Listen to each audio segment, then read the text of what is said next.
কয়েক সপ্তাহ ধরে অটল ছিল মোদী সরকার। বারবার স্পষ্ট জানিয়ে দিয়েছিল শিক্ষামন্ত্রী ধর্মেন্দ্র প্রধানের পদত্যাগের কোনো সম্ভাবনা নেই।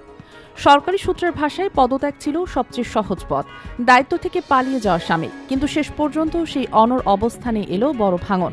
মেডিকেল ভর্তি পরীক্ষার প্রশ্নপত্র ফাঁসের ঘটনায় গত জুন থেকেই বিক্ষোভে উত্তাল দিল্লির যন্তর মন্তর।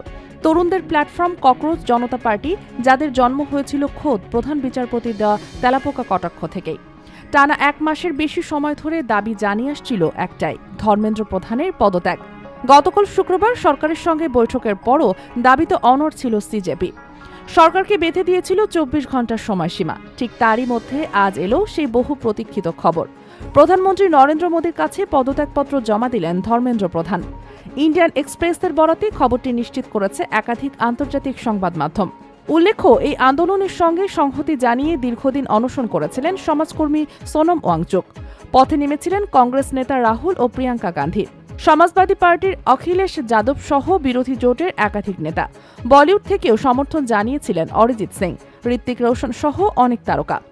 মিম, রিলস আর ব্যঙ্গাত্মক পোস্টার দিয়ে শুরু হওয়া এক তরুণ আন্দোলন শেষ পর্যন্ত নাড়িয়ে দিল ক্ষমতার কেন্দ্রকেই।